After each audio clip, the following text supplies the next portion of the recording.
Okay, thank you, Roger. So we're taping away. Let me share my screen for you.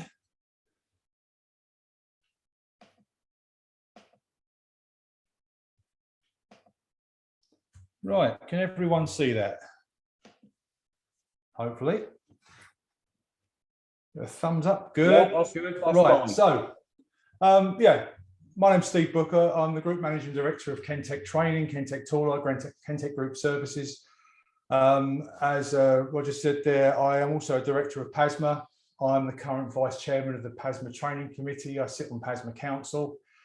I'm the Vice Chair of the Ladder Training Committee. I sit on Ladder Council. I'm also a member of the IPAF Training Committee and a Senior IPAF Plus instructor. So been doing it enough years to be that person that knows too much about subjects like this.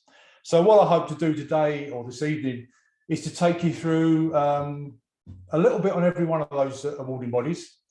Some of the new updates we've got, some of the things that are in the pipeline, and some of the things you may not know have already arrived. So again, when we're talking about things like this, I like to start with a few funnies. Let's just make sure we can get onto the right slide. He says, and there we go. So many of you will be fully aware of the most recent HSE figures for working at height, and the falls from height are still sitting there at a level that really is unacceptable. I mean, 35 may not sound many, but over the UK, but it's still, most of those are avoidable if people follow some simple rules. So we've got things, you know, ladders wise, some fantastic innovation, and people just not thinking. You know, their goal is to get the job done, as is often the way, and they don't think beyond that really. And no matter where we're going with this working at height as a subject matter, whether it be ladders, whether it be towers, and again, this particular type of tower, the old steel bantam tower, should never be used at work. This type of tower does not meet the requirements of the work height regulations, even if it is with the picture in the centre there where someone decides to bring their child to work. I mean, if you're left looking after your young son, then why not take him up an unsafe tower with no edge protection? Likewise with MEWPs, we've got a site doing exactly what you see there on the left, still work right beside our training centre at the moment. And regardless of what we go over and talk to them about, I've seen gentlemen today standing on top of the platform while they're putting steelwork together. Again, you can get to where you need to be on the platform. We've just got to be a little bit more skillful and competent in operating them sometimes, and have the patience to do it properly. So the problem never goes away. Working at height is still a problem when it comes to people realizing exactly what can go wrong. But more often than not, it's because they don't understand what right is. They don't understand which way that we could promote the better use of ladders, what the regulations say, what just best practice enables you to do, and what's available from training bodies like the Ladder Association, PASMA, and IPAF. All of these organisations work tirelessly to try and promote safety in their various skill sets. And we find it from day to day, week to week, people turn up who have not a single clue about how these machines or this equipment should be used. You know, the only thing I ever get out of it as positive is that I'm going to be in work for a long time. So moving forward, what I want to run through first is the Ladder Association's advice on basically selecting and using and inspecting ladders. So if we look at this, there's simple 7 steps. So the first thing we should always make sure whenever we're dealing with ladders is that we choose a certified ladder. Now, some of you may be aware that recently the standard changed, EN1004. We've now got a different set of ladders to work with, and some of those are wider at the bottom, they're stronger. The routine testing that takes place on them certainly does make them a lot more robust in a working environment. However, new standards can't be retrospectively applied. And because of that, you may still have ladders that fall under the old BS 1129 for wooden or BS 2037 for aluminium. Class 1 or the original EN1004, which covered our kind of trade size ladders. So all of these, whether it be the Class 3, the EN1004 or the Class 1 industrial, they all had their various areas of use depending on their ability to take weight, to work on in arduous conditions. So the Class 3 was the domestic grade ladder, the EN1004 was a trade standard ladder, and the Class 1 was seen as an industrial ladder. However, if you understood that, that was fine when you're selecting your ladders. But quite often what would happen is people just buy a ladder because it's cheap or it looks the right size. So the new standard has come out and it's simplified things a lot easier. So moving forward, we've now got EN1004 in two different platforms. We've got professional and non-professional. And hopefully that is easy to understand in that non-professional means domestic. It means for use in your own home. It does not mean for the workplace. So going forward, when we're selecting ladders, we should only be looking for EN1004 professional.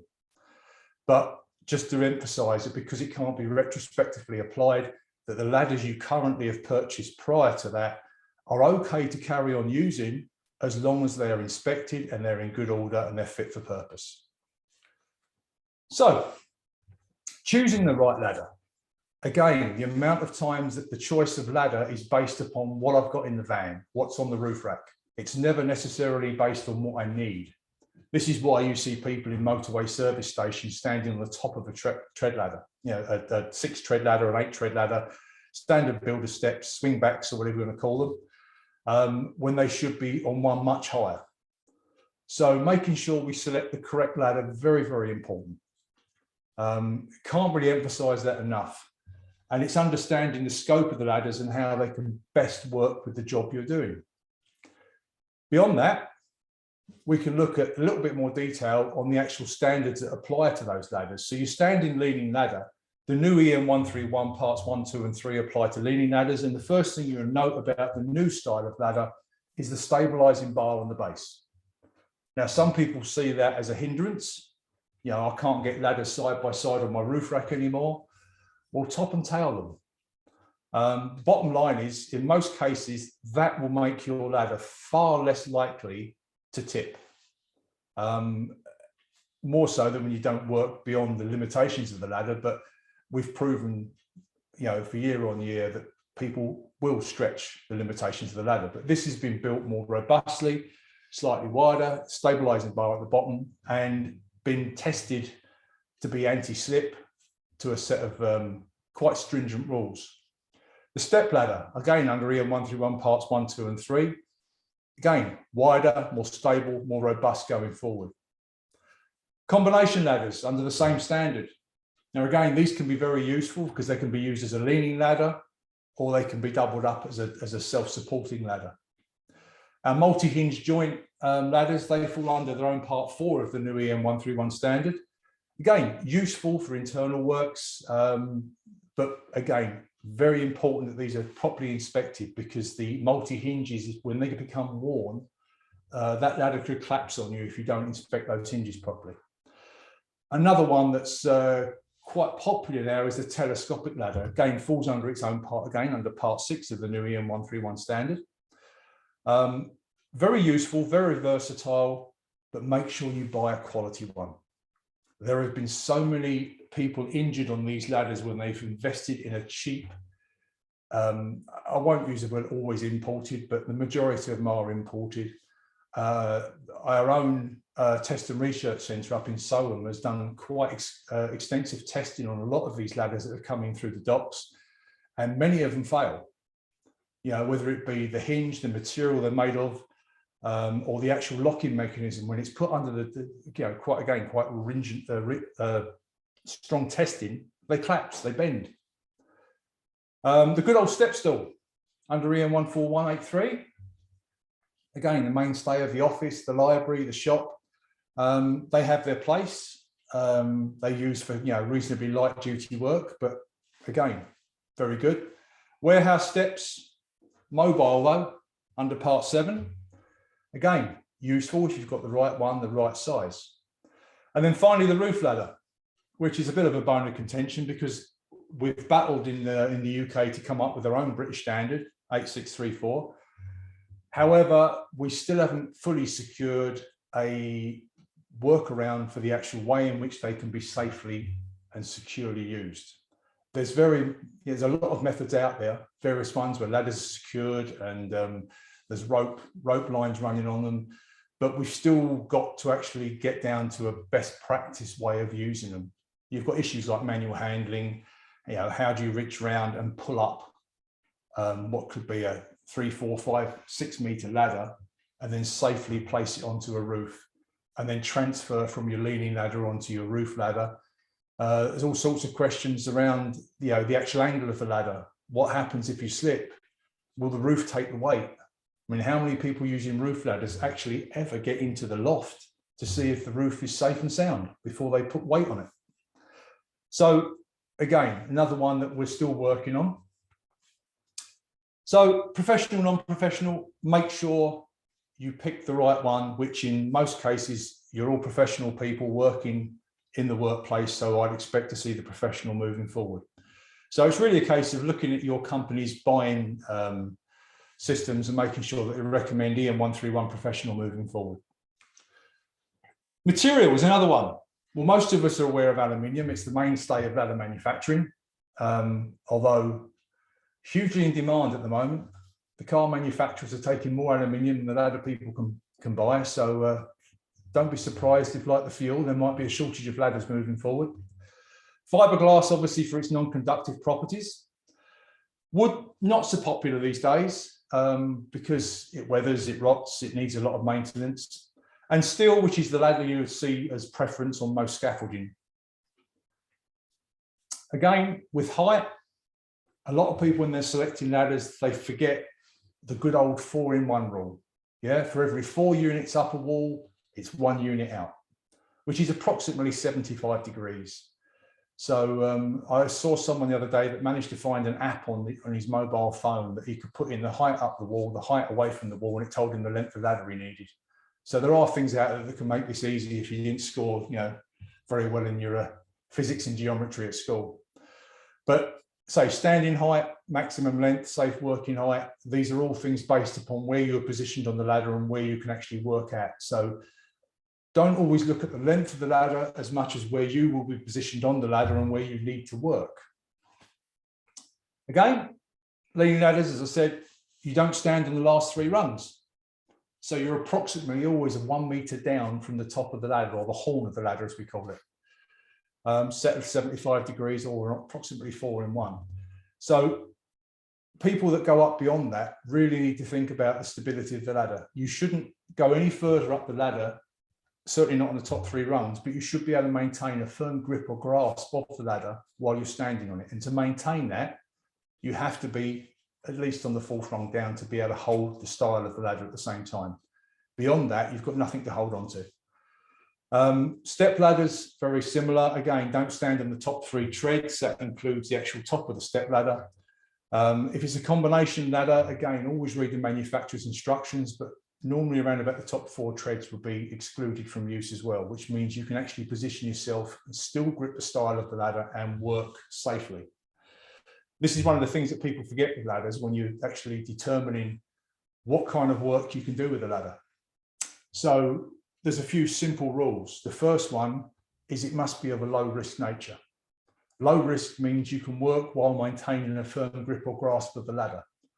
So when people come to me and say, can I do this, can I do that? I'm going, as long as one hand is gripping the ladder or you've got a firm grip or grasp of the ladder, that's fine. But when you start letting go and balancing just on your feet on the rung, then that's not good. The other criteria is that you can carry out the job you're doing or the task you're doing in a series of no more than 30-minute sessions. So 30 minutes at a time, back down to the floor, shake your legs out, and then you can carry on with another session. But you shouldn't be standing still on a rung for more than 30 minutes. So 30 minutes is our key time there. So this is one of the areas where people really neglect to look after the equipment. Now, I go from employer to employer to employer with ladder inspections. I was up one very recently, a council, where I was presented with 41 leaning ladders off of roof racks of the various vans they had there.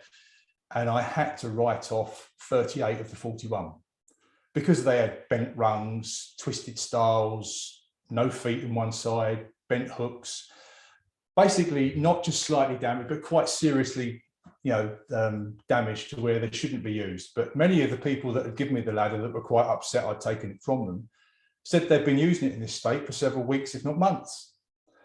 So it shows me not only are they not doing their pre-use inspections and seeing the importance of that, but there's also no detailed formal inspection going on, because the people that should be doing that are not picking up on it because the ladders are still being used on the vans.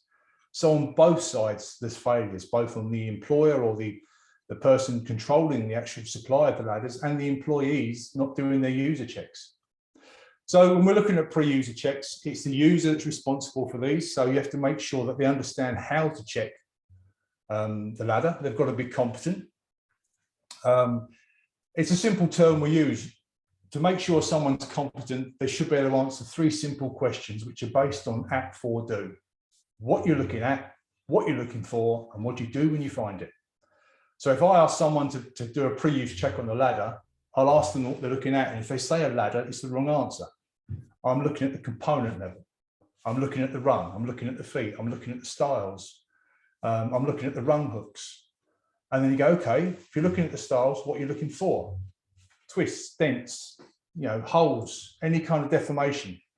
And what do you do when you find it? Depending on how bad it is, I may scrap it, I may put it quarantine while I seek help from the manufacturer or approved agent, or I might determine it's fit for use and I'll let it go back into service.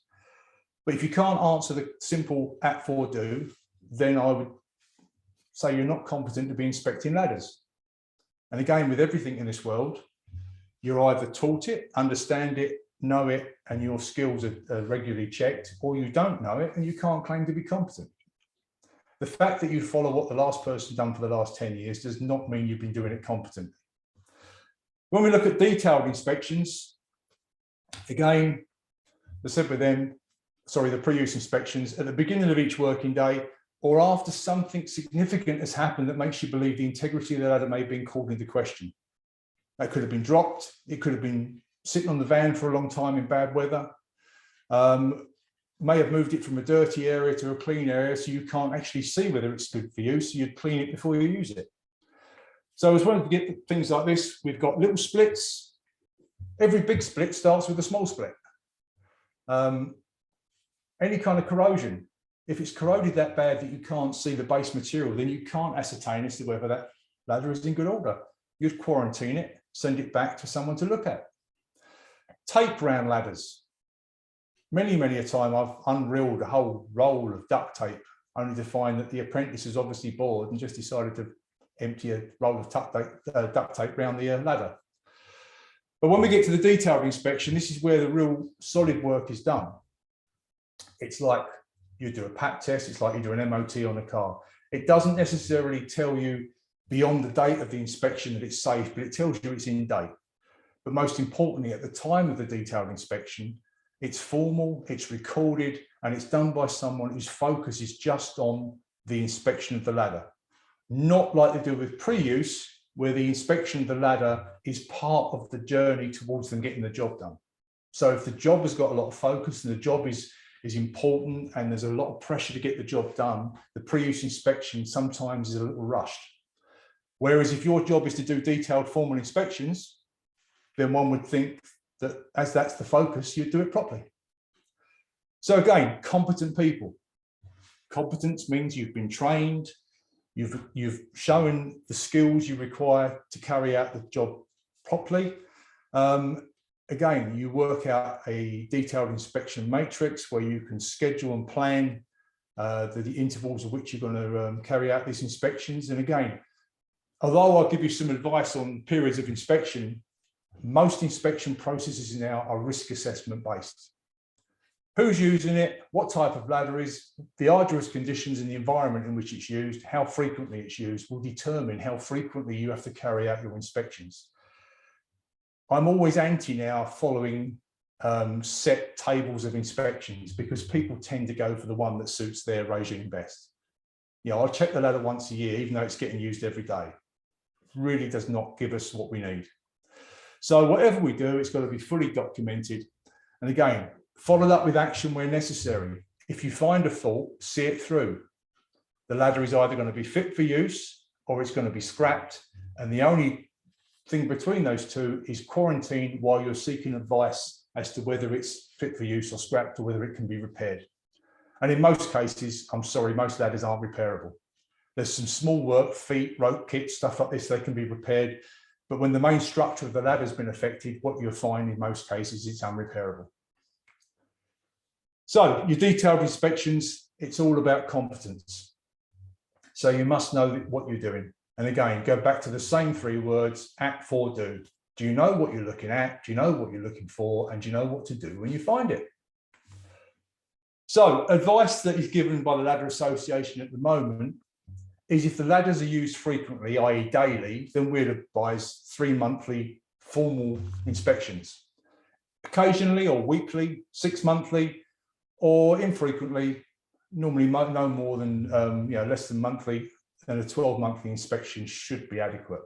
But again, you have to be honest when you're doing this. And if you're starting to see regular routine damage, then you'd shorten these periods to catch them before they happen.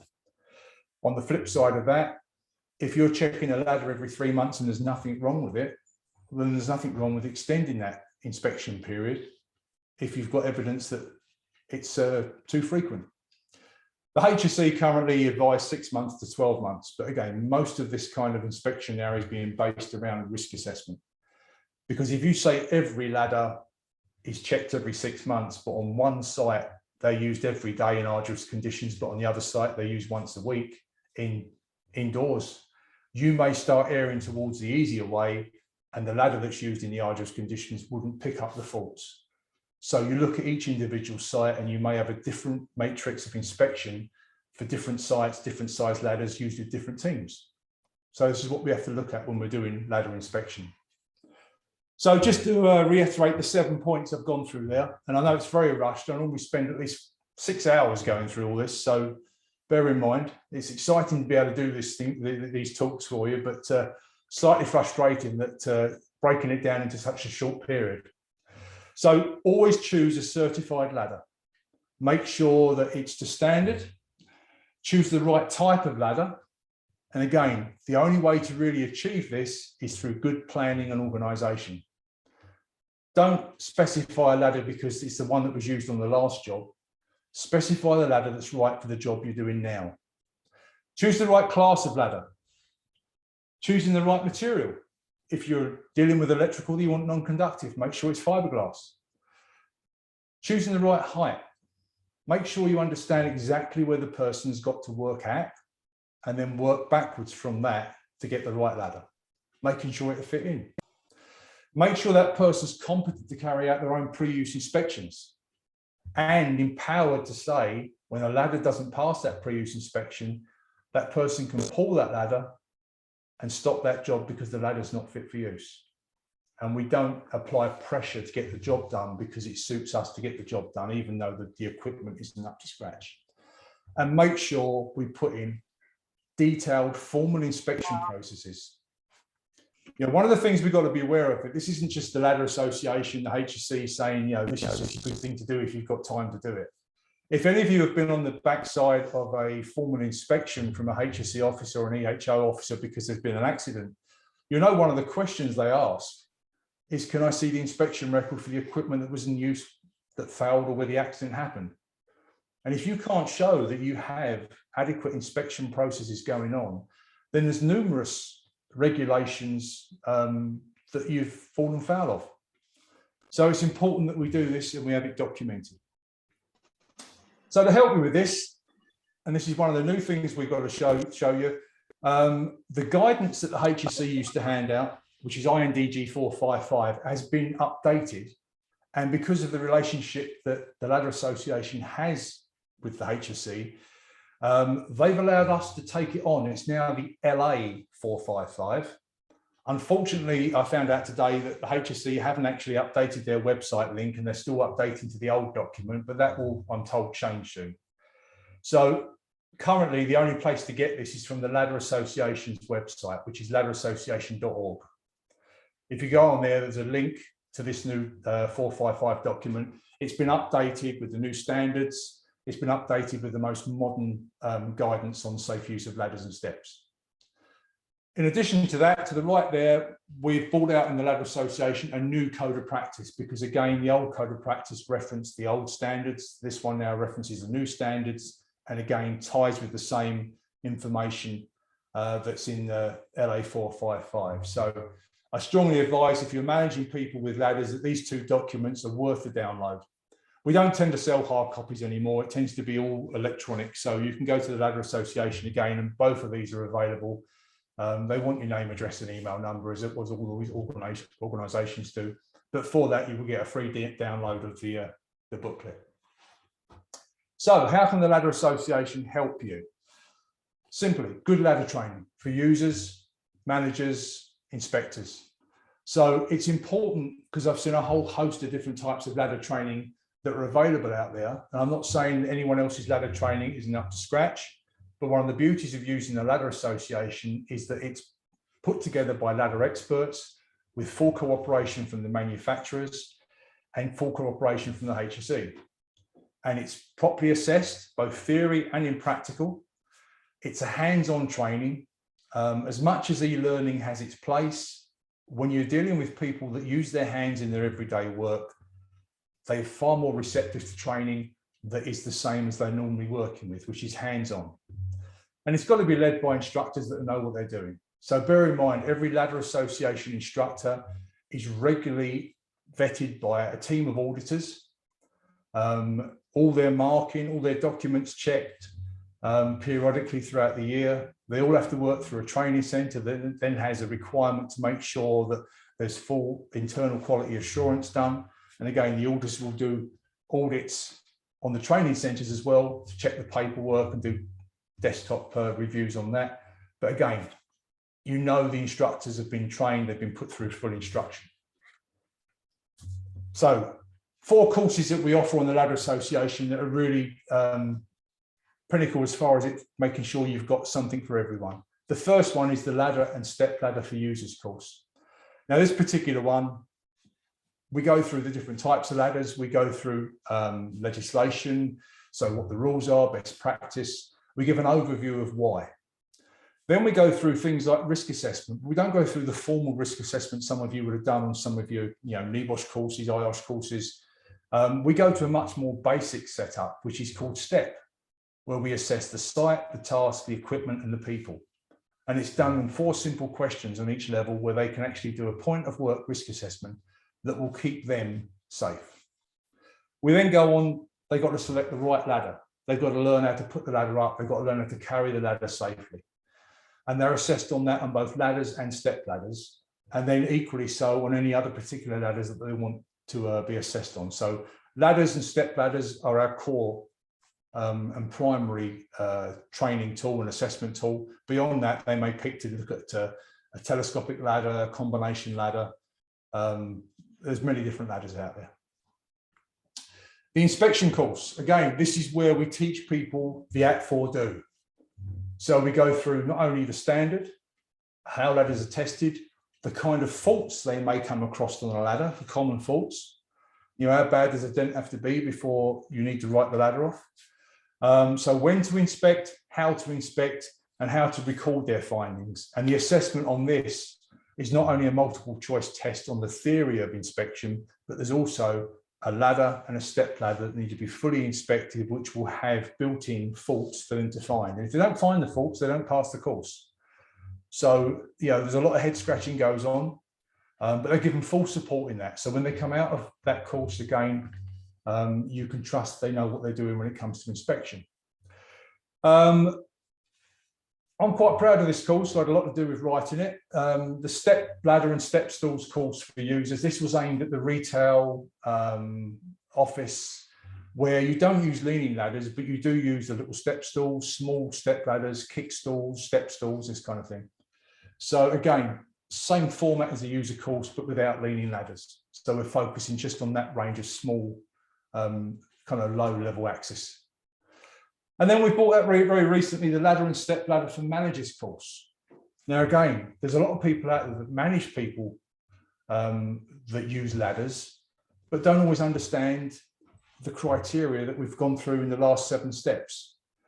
You know, how do they know about planning and organisation, selection of the correct equipment, what the standards are, what they should be making sure their people are doing as far as pre-use inspection and formal inspection. So in the managers course, we have a good day going through all that kind of information. So again, a manager comes out knowing exactly what's expected of them. And that basically sums up what I wanted to say on the ladder side. So a couple of new courses here, the managers course, the step stools and step ladders course, and the 2 new publications, LA455 and the new code of practice. Right, I'd like to move on now to PASMA. And again, some of you may be aware, some of you may not, that the EN1004 standard changed last year, and it's the end of November that you'll find it actually comes into force. So like I mentioned with the ladder standard, you can't retrospectively apply this. So don't go panicking and thinking all your towels have got to be thrown away and you've got to buy new. It just means going forward, you should make sure any new towels you buy conform to the new standard. But the towels you already got in existence, there's a couple of things you've got to check to make sure. There may be some alterations you need to make, but they won't be too onerous. So one of the first things out of the 4 main changes are all towers now are in the scope, because it used to be that EN1004 didn't come into the scope of anything under 2.5 meters. So if you had a 1.5 meter high mobile access tower, it didn't fall in to this standard. Yeah, so now, right from the floor up, it now becomes part of the EN1004 standard. So again, it means that we can encapsulate that low level access within the same rules and specifications as the standard used to have. Also, mobile access towers will be even safer, because a lot of the things we've done on them as far as classification, specification, have been improved. So shorter distances between platform levels. It used to be 4.2 meters. It's now come down to 2.25 meters. So when the towers are being specified and sold, the spacing between platforms has been reduced, which means there's less distance to fall internally. Shorter distance from the ground to the first platform, again, used to be 4.6, now it's 3.4. Again, mitigating that distance you could fall. Measures to prevent casters falling out, which again, they've improved that. And requirements for platforms to be secured or wind locked at both ends to prevent a gust of wind removing a platform from a tower. And then new guidance from manufacturers on wind and gust loading. So there's been more studies into that particular area. Number 3 would be new product innovation, because by relaxing some of the stringent rules around product innovation, especially at the low level, we've been able to look at some changes that are quite exciting. So 2 particular changes, from towers with a working platform below 2 meters, it will now be possible for manufacturers to develop products that allow access from outside the tower. So we're bringing in, entry points like you would on a podium. Whereas before, I've seen people on their hands and knees in the mud to go up through a trapdoor platform. And then again, scope for new development in advanced guardrails. If any of you have had any work with mobile access towers and you've worked with AGRs, you realise that they actually speed up the assembly and dismantling process quite dramatically. But we still have a place for braces always. Number 4, instruction manuals. Now, they've always been running traditionally under EN1298, but they are in the process of being revised to where they will be coming in under part 2 of the EN1004 standard. And it just emphasizes the importance of the instruction manual. The amount of times I hear the hire company turned up no instruction manual. Yet there's an app you can get from PASMA where every company that builds towers to the standard has their manufacturer instructions ready there to be downloaded. And from the app, you can send it to someone's computer, email address, message, and they can print it for you. So there's no excuse now never to have an instruction manual. Not that there ever was. So what do we need to do beyond the withdrawal date? Well, quite simply, if you've got a tower that's been compliant to EN1004 2004, which is the previous version, and it's still in good working order, and you've inspected it and it's fit for purpose, then you can carry on using it. But please check that the manufacturers haven't released an updated set of instructions. So the current instruction manual is very important. Now, most of the manufacturers will actually have a downloadable instruction manual of all the various towers they do from their own websites, or you can go to PASMA's website at pasma.co.uk, and you will find on there downloadable instruction manuals again for all the manufacturers manufacturing to the standard. So again, copy the manufacturer's instruction manuals there. Another thing people aren't aware of, there has been cases in the past where people have cloned cards. We've seen it on all the various training bodies. PASMA and the Ladder Association have brought out on their website the ability to check for cards. All you need, first name, last name, certificate number, which are all on the card. And you will be presented with one, a check to make sure it's valid, and two, information that enables you to make sure what you're looking at is valid. So again, pasma.co.uk/check a card. If you go onto that, you can check the cards. Similar with the Ladder Association, which will be ladder.association.org/check a card, exactly the same format. The same thing exists on IPAF as well. So there's no reason not to be able to check the validity of any cards that are presented to you. Right, so what can PASMA do for you in the way of training? So there's some exciting new courses that have been recently released. The good old flagship we've always been working with is the Tower for Users course. We've got the low-level access, which covers podiums and small folding room scaffolds. We've got the Work at Height Novice course, which is basically introduction to work at height, what you can, what you can't do on the various different types of work at height equipment. We've then got some of the specialist courses we've got now, which is things like towers on stairways. And to do any of these specialist courses, what used to be advanced courses, you have to have a Tower for Users certificate already that's valid. So towers on stairways, towers with cantilever frames, which is an offset platform, towers with bridges. So that's where you've got two towers that have been bridged by a normal tower component like another platform. Link towers, again, where we link them with perhaps longer bridging units. And then large deck towers, which are towers that have been joined together, both linked sideways and linked from end to end. So it gives us a much larger platform, which can still remain mobile. So a lot of people think a mobile tower is simply up and down, but we can make a whole host of different structural sizes and types. There's a lot of people in PASMA members who actually specialize in delivering that service to you. Right, finally, I'd like to deal with IPAF and a couple of little innovations we've got there. So the new EPAL certification and the new renewal process. So the new app that's come out, downloadable from your app store, just put IPAF in and up it comes. If you already have an existing IPAF PAL card or operator certificate and card, you can have that imported into this app as well. So it's simply a digital wallet. So when people are trained now, currently, we encourage them to download the app. Once they've successfully completed the course and it's been processed by the administration side of it, they will get an email to say that, you know, their certificate number and everything. They go straight into the app, they put in their name, log into it, name and address, and their certificate number. And it will bring that certificate into that digital wallet, which enables them to be able to show that to anyone. And from that wallet, you are now able to actually forward a copy of your certificate to the site manager, to your employer, but it keeps it there. And one of the other most important things is it also enables you to breathe through the safety manual that we used to hand out on the course, and also keep a digital record of your experience on MEWPs.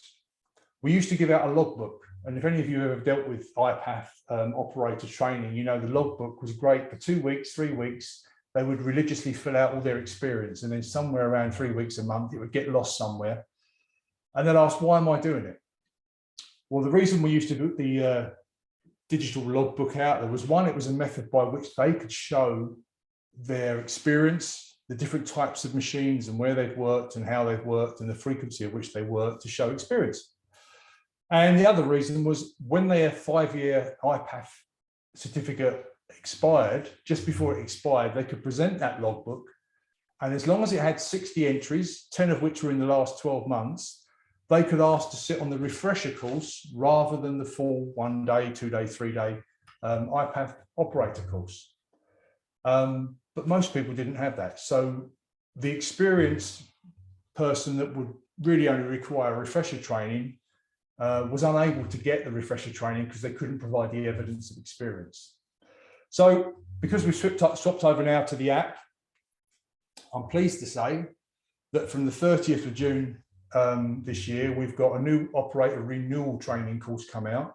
And to complement that, and we appreciate the fact that people's experience is not on the new app, it would be in their logbooks. So we're allowing people at this time to actually self-certificate their experience. As we go forward, that will get less and less because we expect you to build up your experience on the app, which is very easy. You go in there and it says, you know, what machine you're using, when did you use it, for how long, any comments about it.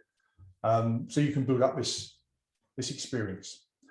So it just enables you to be able to build that up, but expecting the fact that people can't move forward right now, we're allowing you to certify that you have that experience.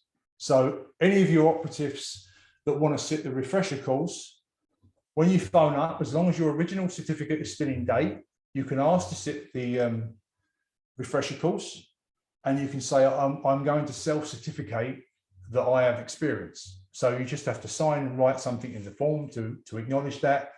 And the beauty of that means you're basically saying to us, you don't need training, you just need to be assessed. So what you do is you come in, you sit the theory paper, you get your 24 out of 30 as a minimum, and then you're given a short time just to familiarize yourself on the machine, and then you're straight into an assessment. Now, that's not for everyone. Some people say it's been 5 years, I've kind of forgotten all the answers, can I sit the full-day course? And that option will always be open to them. But for those that have that level of experience where they really don't want to sit through the whole course because they know it, the option's there for them to come in and have a kind of express, I know it, so I don't need to be taught, just let me sit the test and let me show you how great a driver I am. So that option's there for them. Hopefully we'll have some uptake on that. One of the other things that's quite new and exciting now is the fact that when you come for renewal, you can opt to either renew your standard operator course, or you can upgrade to the PAL Plus Advanced MEWP operator course. That can be done in a couple of ways. You can either come to a training centre, sit through a classroom session, and then sit through a full practical session with a machine. Now, being PAL Plus, that machine assessment is done at a higher level with bigger machines, because that's what the PAL Plus is about, higher risk, higher level of training. Alternatively, after much rigorous training and also rigorous vetting, we can offer now the virtual reality PAL Plus. So you can come, and believe you me, a lot of people think it's a video game. It's not. It feels very realistic. It's made by Serious Labs. They make aircraft simulators. When you put the VR goggles on, you're presented with a full control panel of a normal machine, and you're looking around like you're on a building site. Every movement, the whole thing's on hydraulics. You feel like it's a real machine. So you have the option either machine practical or virtual reality practical, the classroom, or if you want, you can do it e-learning. So you can do e-learning and just come in for the practical on either. So there's a lot of options there for people now, if they're time restrained or they've got a good skill level and they don't need to do training that involves an awful lot of teaching or classroom sessions. So IPAF are moving forward, you know, trying to embrace modern technology wherever they can.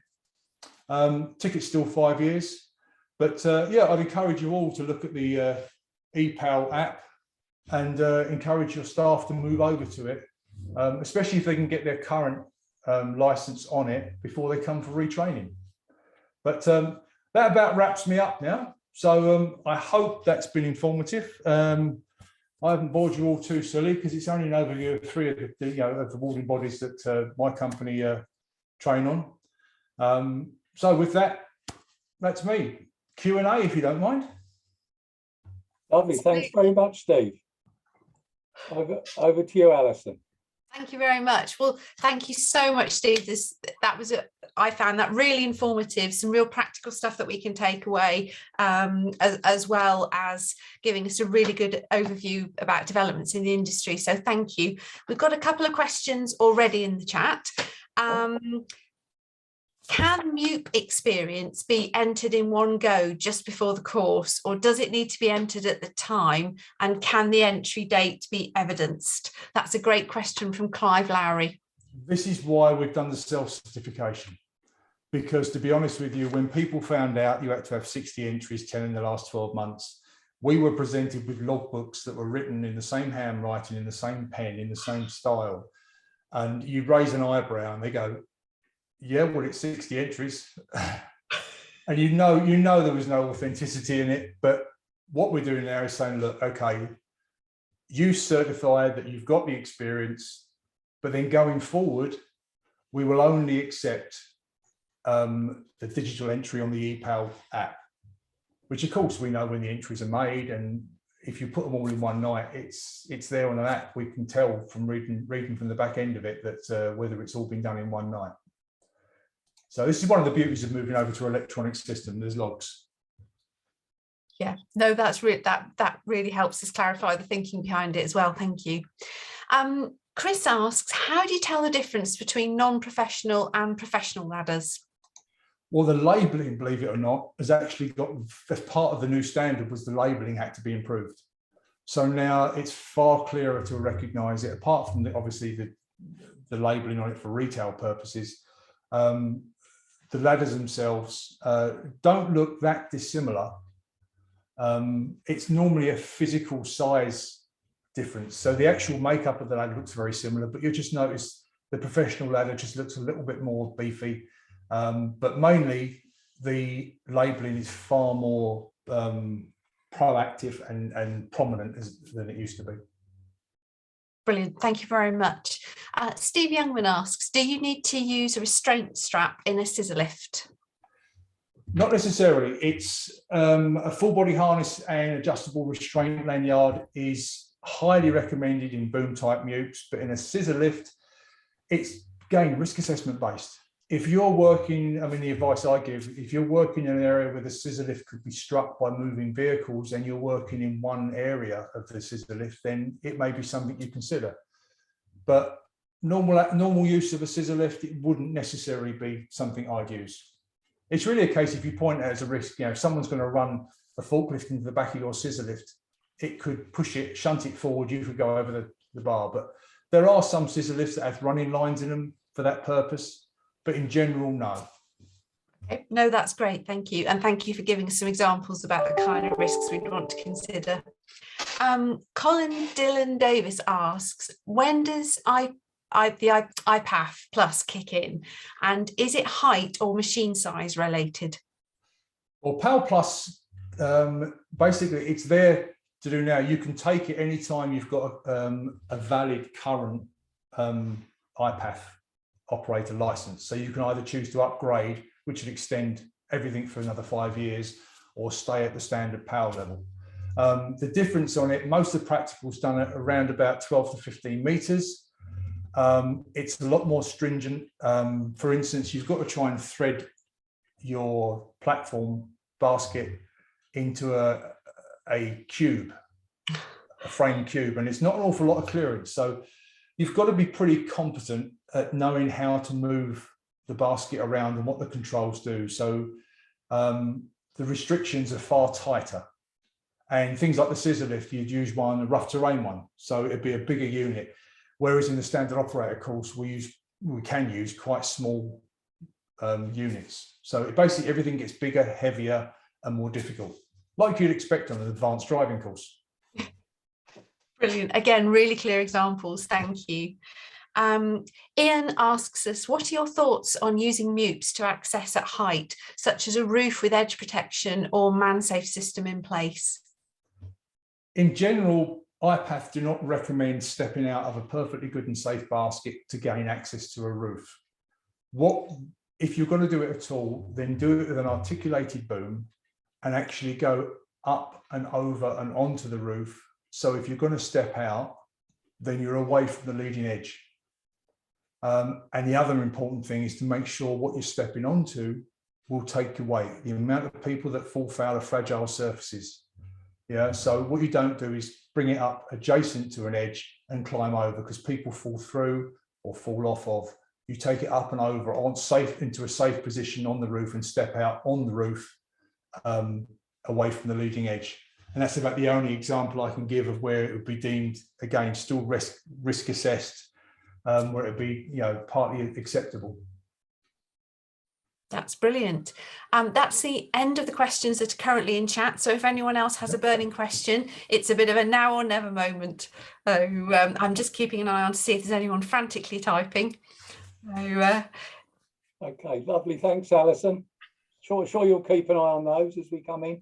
I just really wanted to thank Steve again for his presentation and raising awareness in the changes of standards and also the availability of training, and also I made a note of the Ladder Association documents that are available. Yes. So thanks very much indeed for sharing that. I'd also like to thank all the Midshire members that I've seen on the screen this evening.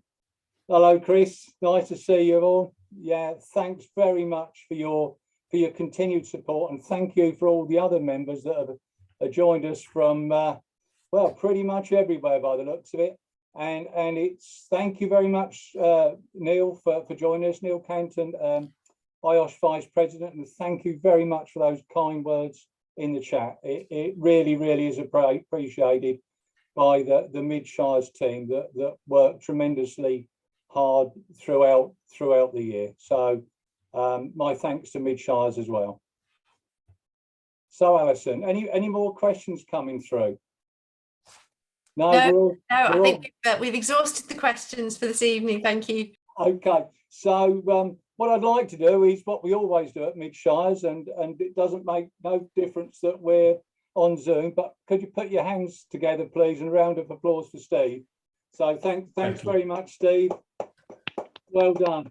My pleasure. Lovely presentation. Thank you so much. And before we leave you this evening, I would like to say we have our very own Alison Thompson doing a presentation next month. So same time, same place. Alison's presentation is entitled, "Is your office a help or hindrance? Considering people, process and the space in the post-pandemic world of work." So let's try and get that on the mailer. So thanks very much, and really nice to see everybody. And please take care, stay safe, and see you next month. Thank you so much. Cheers. Bye now. Bye. Thank you. Bye, everyone. Bye.